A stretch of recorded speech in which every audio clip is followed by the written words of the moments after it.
කාලෙකට පස්සේ කාලෙකට පස්සේ අපිට වීඩියෝ එකක් ඇත්තට මේ දවස්වල කරන්න බැරුව හිටියා. මගේ දුරු බබාගේ උපන්දිනේ තිබ්බ හින්දා අපි රවුම් ගගහ හිටියේ. දැන් අද හිතුවා අපි දෙන්නම ගෙදර හිටපු ටයිම් එක. අපි දෙන්න කාලයක් තිස්සේ ඉඳලා ප්ලෑන් කරා අපි දෙන්න අපි තුන්දෙනාම අපේ behind the camera අපේ මගේ මහත්තයා ඉන්නවා. අපි තුන්දෙනාම එකට හම්බෙච්ච වෙලාවක් තිබ්බෙම නැහැ.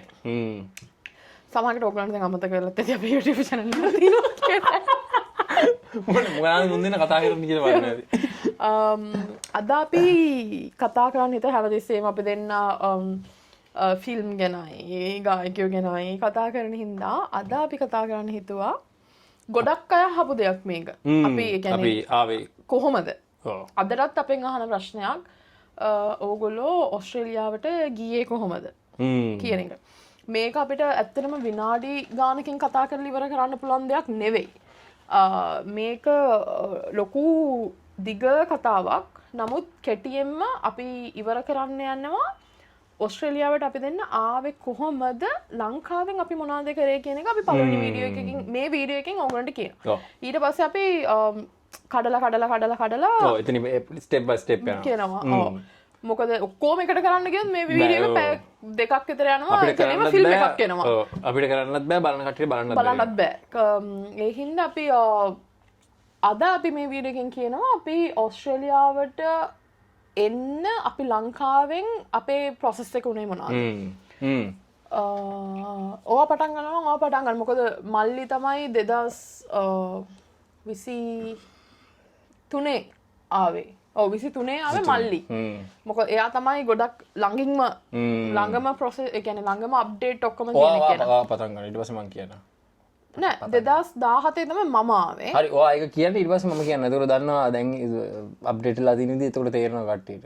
කොයි වගේද කියලා වෙනස. නැත්තම් ඔයා කියන්න මේ මැද්දෙන් වෙනස් වෙන දේවල් මම ඔයාට මුලින්ම කියන්න දෙන්න තමයි මෙච්චර දේවල් කියන්නේ. ඒ නිසා ඔයා මුලින්ම කියන්න ප්ලීස්. ඔව් මම ආපු විදිය කියලා කිව්වොත් මේක ගොඩාක් අහන ප්‍රශ්නයක් හින්දා තමයි අද අපි මේක කතා කරනවාමයි කියලා හිතුවේ. නැතුව මේ එතකොට අර දන්නේ නැති කෙනෙක්ට උනත් මෙහෙම විදියකුත් තියෙනවයි කියලා දැනගන්න ඉගෙන ගන්න දෙයක් එතන ඇති කියලා හිතලා තමයි අපි මේක ගැන කතා කරන්න කියලා හිතුවේ. මම මෙහෙට එද්දී 2015 මම A level ඉවර කළේ. A level ඉවර කළා ඊට පස්සේ මම ආයතනයේ නම කියන්න බෑනේ. ඔව් නම ගිය ආයතනයක නෑ ඇට් එකක් දාලා නම ගිය ආයතනයක මොකක්ද ඒකට කියන්නේ? කියන්නේ ඒක යුනිවර්සිටි එකක් කිව්වොත් හරි. ඉතින් ඒක ප්‍රයිවට් යුනිවර්සිටි එකක්නේ. යුනිවර්සිටි එකක මම වැඩට ගියා. මම ඒකේ අවුරුද්දක් වැඩ කරා. ඒ වැඩ කරලා ඉවර වෙලා තමයි මම කොහොම හරි ඒ වැඩ කරද්දී තමයි මම මෙහෙට එන එක ප්ලෑන් කළේ. මොකද ඒක මම වැඩ කරපු යුනිවර්සිටි එක ඕස්ට්‍රේලියාවට ළමයිව ඉගෙනගෙන එවන යුනිවර්සිටි එකක්. ඉතින් ඒක ගොඩක් අය දන්නේ නැති දේවල් දෙකක් තියෙනවා. මේක හරිම ප්‍රධානයි. එකක් යුනිලින්ක්, අනිත් එක පාත්වේ. පාත්වේ ප්‍රෝග්‍රෑම් කරන්න ලංකාවේ ඕන තරම් ඉන්ස්ටිටියුට් යුනිවර්සිටි ඕන තරම් තැන් තියෙනවා. හැබැයි පාත්වේ එකකින් ඕගොල්ලන්ට අනිවාර්යයෙන්ම ඕස්ට්‍රේලියාවේ හරි මොන හරි රටකට එන්න පුළුවන්ද කියන එක පොඩි ඩවුට් එකක් තියෙනවා. කොහෙන් හරි එක ගැස්සෙන්න පුළුවන්. හැබැයි ඕගොල්ලෝ යුනිලින්ක් ප්‍රෝග්‍රෑම් එකක් කළොත් ඒ කියන්නේ ඔයාලා ලංකාවේ ඉගෙන ගන්න. මම මේ කියන එක මං හිතන්නේ 100%ක්ම හරි නැතුවත් ඇති. නමුත් මම දැනගත්ත දෙයක් විදියට යුනිලින්ක් කිව්වහම ඒක ඔයාලට ඒ කියන්නේ ඔයාලා ලංකාවේ ඉගෙන ගන්නෙම මොකක් හරි පිට රටක තියෙන යුනිවර්සිටි එකක් එක්ක. ඒතකොට ඕගොල්ලෝ ඉගෙන ගද්දී ඔයාලට ID එක ස්ටුඩන්ට් ID එක හම්බ වෙනවා නම් ඒක ඔයා යන යුනිවර්සිටි. දැන් මම මෙහෙ ආපු යුනිවර්සිටි එක ස්වින්බර්න්. මට ඒක කියන්න පුළුවන් නේ. මම මෙහෙ ආපු යුනිවර්සිටි එක ස්වින්බර්න්. ඒතකොට මම ඉගෙන ගත්ත ඒ යුනිවර්සිටි ලංකාවේ ඉගෙන ගත්ත තැනින් කැම්පස් මොනවද නම කියන්නේ તો නිකන් කිය. නෑ ස්වින්බර්න් එකෙන් දන්නවනේ බං මෙහෙ. හරි ඒක නයි කියන්න එපා කියන්නේ. දන්නේ නෑනේ කෝකටත් හොදයි. ඔව්.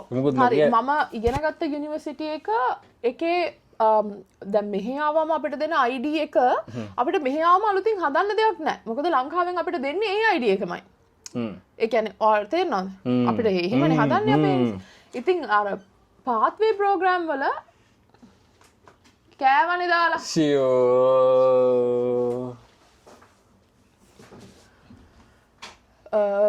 පාත්වේ ප්‍රෝග්‍රෑම් වල එහෙම නැහැ. පාත්වේ ප්‍රෝග්‍රෑම් වල ඕගොල්ලෝ ඉගෙනගෙන ඉවර වෙලා ඕගොල්ලෝ කැමති යුනිවර්සිටි 3-4ක් තෝරගෙන ඒවට ඔෆර් ලෙටර්ස් යවලා එක්ක ඒජන්සි එකක් කරා හෝ ඕගොල්ලෝ තනියෙන් හරි ඕගොල්ලන්ට ගොඩක් දේවල් තියෙනවා. නමුත් ඉගෙන ගන්න කැමති කෙනෙක් ඉන්නවා නම් ඔයාලා මේ O level level ඉවර කරලා හරි ඒක පස්සේ කියමුකෝ O level level ඉවර කරලා ඉගෙන ගන්න කැමති කෙනෙක් ඉන්නවා නම් Unilink ප්‍රෝග්‍රෑම් එකක් තෝරගන්න එක තමයි හොඳම එක. හොඳම දේ. chance එක වැඩි. ඔව්. සහ ඔයාලා A level වෙනකම්ම ඔයාලගේ කාලේ නාස්ති කරන්න ඕනෙත් නැහැ. ඔයාලට ඕන නම් දැන් මම ඉගෙන ගත්ත තැන O level ඉවර වෙලා ඔයගොල්ලන්ට කෙලින්ම ෆවුන්ඩේෂන් කරන්න පුළුවන්. එතකොට ඔයගොල්ලන්ට A level කරන්න ඕනවක් නැහැ. ෆවුන්ඩේෂන් එක කරලා ඩිප්ලෝමා එකක් කරලා ඔයාලට සෙකන්ඩ් ඉයර් එකට මෙහි යුනිවර්සිටි එකට ට්‍රාන්ස්ෆර් වෙන්න පුළුවන්. එහෙම නැත්නම් ඔයා A level ඉවර කරලා තියෙනවා නම් එකපාර ඔයා ඩිප්ලෝමා එක කරලා ඒත් ඔයාගේ ෆස්ට් ඉයර් ඔක්කොම ක්‍රෙඩිට්ස් හම්බ වෙනවට ෆස්ට් ඉයර් එකට ඔයාලට සෙකන්ඩ් ඉයර් එකට මෙහෙට ට්‍රාන්ස්ෆර් කරවෙන්න පුළුවන්. ඒතකොට මේ යුනිවර්සිටි එකේ ඔයාලට ෆස්ට් ඉයර් කියලා එකක් කරන්න ඕමනාවක් නැහැ. ඒක තමයි ප්‍රොසෙස් එක. ඉතින් මම ඊට පස්සේ 2015 වෙලවල් කළා 2016 වැඩ කළා 2017 තමයි එන්න ප්‍රෝග්‍රෑම් එක මම business bachelor of business diploma එක කළේ. ඒ කළා තමයි මම මෙහෙට 2017 ආවේ. එතකොට මට මම A level fail මට A level fail කියන්නේ මම A level වලට මට තියෙන S3ක්.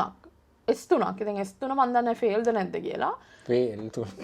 නෑනේ F නේ fail S කියන්නේ pass. බබා F fail. බෙද මොකද්ද කිව්වේ කියපන්. S3. මම fail නෑනේ එතකොට. A level මම fail නෑනේ. බෙල් fail කියලා කටන් ගත්තේ. ඔව් මම fail නෑ. ඒක තමයි මං ඇහුවේ. හරි මං A level fail නෑ. එහෙනම් ඉතින් මම fail නෑ. මං හිතුවේ S3 කියන එක fail කියලා මට මතක නෑ. නෑ S3 fail නෑ බා. ඔව් S3 එහෙනම් fail නෑ. එහෙනම් මම pass. මම fail. අපි මන්නේ maths නේ කලේ maths. මම කලේ accounting. ඉතින් මට accounting එකක් කළා. කමන්නේ. accounting උත් කළා ඉතින් S3ක් කියන්නේ ඉතින් අපේ අධ්‍යාපන දැනුම ගැන ආය අමතෙන් කතා කරන්න දෙයක් නැහැ නෑ කොහොමයි මම හොඳට මගේ ඩිප්ලෝමා එක මම මාර හොඳට පාස් වුණා මට ඔක්කොම 95ට ලකුණු තියෙනවා සහ මට ස්කෝලර්ෂිප් එකකුත් හම්බෙලා තමයි මම මෙහෙට ආවේ මට 95 න් එකතු සබ්ජෙක්ට් ඇවරේජ් අනිත් එක හොඳම දේ තමයි මම එන කාලේ මල්ලි එන කාලේ මං හිතන්නේ ඒක චුට්ටක් වෙනස් වුණා මම එන කාලේ Unilink program එකක් ඔයාලා කරනවා නම් ඔයාලා IELTS කිසිම English test එකක් කරන්න ඕනේ නැහැ. හැම එකෙම? ඔව්. නෑ. මම ඉගෙන ගත්ත අපේ යුනිවර්සිටි එකේ IELTS කිසිම PT කිසිම English කරන්න එහෙම කියන්නත් බෑනේ. අය. දැන් ඔය ආයි මගේ පැත්තට කතා වෙනකොට ඔක වෙනස් වෙනවා. ඒක තමයි මං කිව්වා ඔයාගේ එකෙන් වෙනස් වෙනවායි කියලා. මම ඒක කියලා තමයි පටන් ගත්තේ. එහෙමද? මල්ලි එන කාලේ ඔයාගේ කන කාලේ එක වෙනස්. ඔය කිව්වද? මට ඒක හැවුනේ. මං එන කාලේ IELTS කිසිම දෙයක් කරන්න බෑ. ඒක මාරම නිදහසක්. ඊට පස්සේ අපි මම මෙහෙට සෙකන්ඩ් ඉයර් එකට ආවා. අපි ෂෝමනී කියන දෙන්නම එකට කතා කරමු. ඔයාගේ එක කියන්න. ටග්ගල කියාගෙන යන්න වෙලා යනව නැත්තම්. මගේ එක මගේ එකෙන් ඔයාට වෙනස් වෙච්ච දේවල් මොනවාද? මං දැන් ඒක මුලින්ම කියන්නේ ඒක පොඩක් දුකක.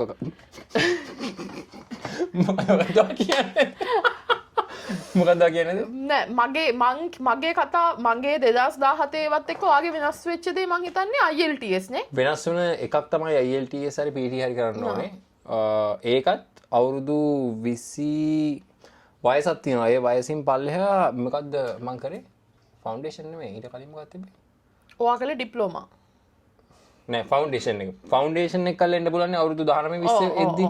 අවුරුදු 21න් හරි 22කින් හරි උඩ වුණාම ෆවුන්ඩේෂන් එක මදි. මදි ඔව්. ඔව් ඊට පස්සේ මට ඩිප්ලෝමා එකකුත් කරන්න උනා. ඒක දෙකම කරන් පස්සේ තමයි මම මෙහෙට ආවේ. හේතු දෙකක් තියෙනවා එතකොට.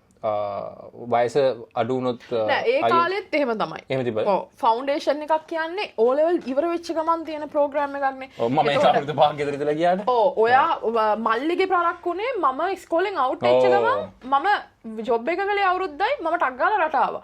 හැබැයි අපේ මල්ලි රට ආවේ ඉස්කෝලෙනුත් අවුට් වෙලා අවුරුදු 4කටත් පස්සේ. ඉතින් ඒ අවුරුදු 4 එහෙම ගැප් එකක් ඕගොල්ලන්ට තියෙද්දි ඔයාලා ගැප් ෆිල් කරන්න ඕනේ පේ ස්ලිප්ස් පෙන්වන්න ඕනේ ඔයගොල්ලෝ ඉගෙන ගත්තා නම් ඔයගොල්ලෝ ඉගෙන ගත්ත සර්ටිෆිකේට්ස් පෙන්වන්න ඕනේ ඒ වගේ ලොකු ප්‍රොසෙස් එකක් තියෙනවා ඔයාලගේ ගැප් එක වැඩි නම් හැබැයි මේ ඔක්කොම මේ වෙන්නේ වීසා එකට ඇප්ලයි කරද්දි වීසා එකට ඇප්ලයි කරද්දි තමයි මේ ඔක්කොම චුටි ෆිලිංගස් කරන්න ඕනේ සහ ෂෝ මනි එකත් ඒකත් යුනියකට වෙනස් වෙනවා ගාන වෙනස් වෙනවා දැන් මගේ කාලේ තිබ්බ හොඳම දේ මගේ තාත්තා සල්ලි ඩිපොසිට් කළා බැංකුවට බැංකුවෙන් තාත්තට ලෙටර් එකක් දුන්නා ඔයාගේ දුව ඒ කියන්නේ අපේ සල්ලිම තමයි නමුත් ඔයාගේ දුවට ස්ටුඩන්ට් ලෝන් එකක් දෙන විදිහට බැංකුවෙන් අපිට ෆික්ස් ඩිපොසිට් එක කියලා පෙන්නන්න නැතුව ෆික්ස් ඩිපොසිට් එක වහලා බැංකුවෙන් ලෙටර් එකක් දුන්නා ඒගොල්ලෝ අපිට ලෝන් එකක් දෙන විදිහට. එතකොට මම ලෝන් එක පේ කරගෙන යන විදිහට ස්ටුඩන්ට් ලෝන් එකක් පේ කරගෙන යන විදිහට තමයි මගේ දැන් නම් බැංකුවෙන් ඒව කරන්නේ නැහැ. සහ ඒ කාලේ අපිට ලොකුවට ෂෝ මනි පෙන්නන්න තිබ්බේ නැහැ. ෂෝ මනි මම හිතන්නේ දැන් කම්පෙයාර් කරද්දී අඩුයි. ලක්ෂ 50ක් වගේ තමයි පෙන්නන්න තිබ්බේ සහ දීපල. ඒත් දැන් මල්ලියෙද්දි මං හිතන්නේ අපි ෂෝ මනි පෙන්නුවා මං හිතන්නේ 190ක් විතර. ඔව් කෝටි 2කට කිට්ටු වෙන්න දීපල නැතුව. ෂෝ මනි පෙන්නන්න ඕන තරම් විදි තියෙනවා. තවත් වැඩි. ඔව් ෂෝ මනි පෙන්වන්න ඒ කියන්නේ ඕගොල්ලෝ ළඟ කෝටි දෙකක් තියෙන්න ඕනේ නැහැ. ඒකත් යුනියකින් වෙනස් වෙනවා. ඔව් ඕගොල්ලෝ හොඳ ඒජන්සි එකක්. ඔව් ඒජන්සි. ඕගොල්ලෝ හොඳ ඒජන්සි එකක් ඕගොල්ලන්ට හම්බුනොත් ඒ ඒජන්සි එක හරහා ඕගොල්ලන්ට ෂෝ මනි පෙන්වන්න ඔප්ෂන්ස් දෙනවා. ඕගොල්ලන්ට හැබැයි නෑ අපි ඒක පස්සේ කතා කරමු. මේ රටට රිස්ක් ඒ කියන්නේ ඕගොල්ලන්ට ගෙදරින් පොඩි හරි සපෝට් එකක් අවුරුද්දක්වත් යනකම් ගන්න බැරි නම් මේ වගේ රටකට එන්න අමාරුයි කියන එක අපි පස්සේ කතා කරමු. ඊළඟ වීඩියෝ එකෙන් කතා කරමු. අපි දැන්ට නිකන් බේසික් අපි ආපු විදිය.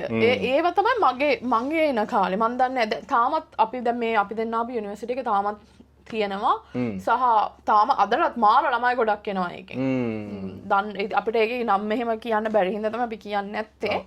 එහෙම නැත්තම් ඒ වගේ යුනිවර්සිටි ගොඩක් තියෙනවා. හැබැයි ගොඩාක් අය අර පොඩ්ඩක්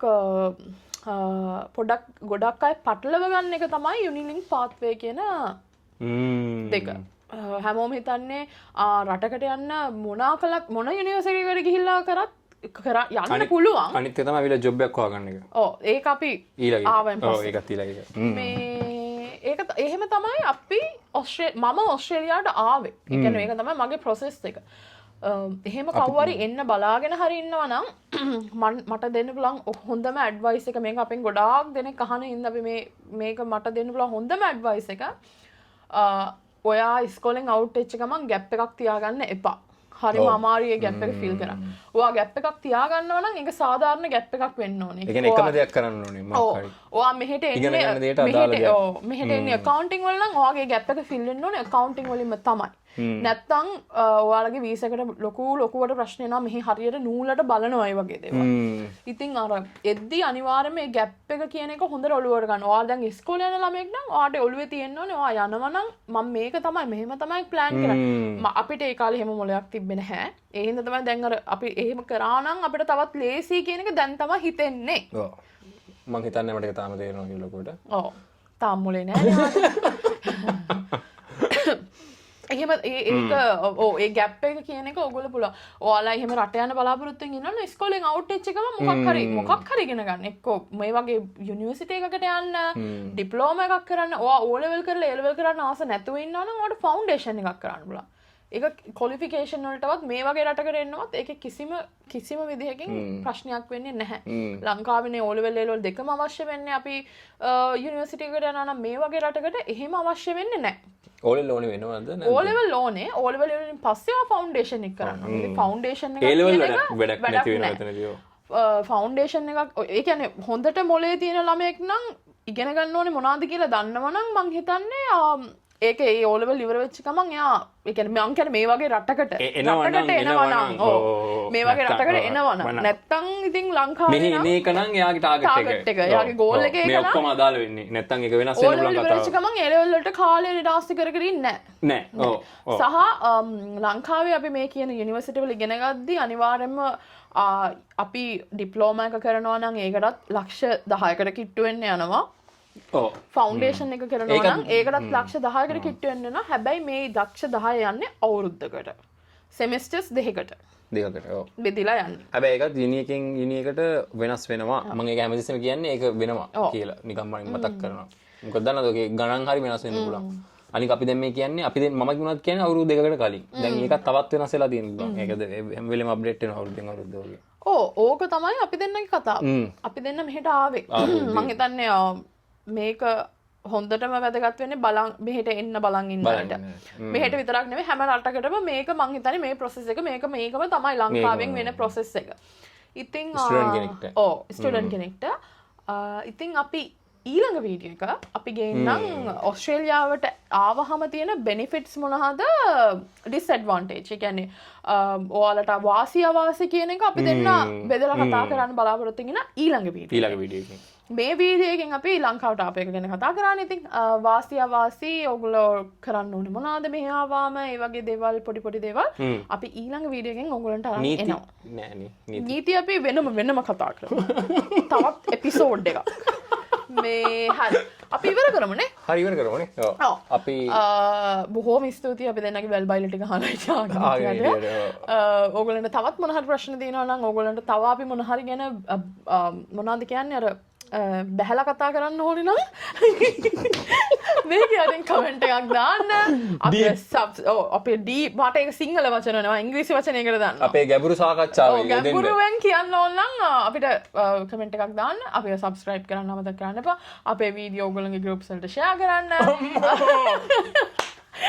එහෙනම් අපි ගිහින් නෑ අතට ෂෙයා කරන්න කියලා කියන්නේ. ඔව් ෂෙයා කරන්න. ඉතින් අපි මේ 150ම බල ඉඳලා හරියන්නේ නැහැ. අපි පොඩක් නග්ගලා ගන්න. අපේ views එකක් තියෙනවා දාන්න. ඒ ඕගලන්ට එතකොට අපි හැමදේම අර මොනවාද ගුරු දේවල් තියාගන්න නැතුව කියලා දෙනවා. ගුරු මුස්තිය නැතුව කියලා දෙනවා. හැබැයි ඒකට බලන්න ඕනේ. ඔව් ඕගොල්ලෝ ඒක බලන්නේ ඕගොල්ලෝ අපි සබ්ස්ක්‍රයිබ් කරනවා. හරි අපි ගිහින් එන්නම් එහෙනම් බොහොම ස්තුතියි අපි අහන් හිටියට. ඕගොල්ලෝ තාම මොන හරි ප්‍රශ්න තියෙනවා නම් මේක යටින් අපිට කමෙන්ට් එකක් දාන්න අමතක කරන්න එපා. බයි.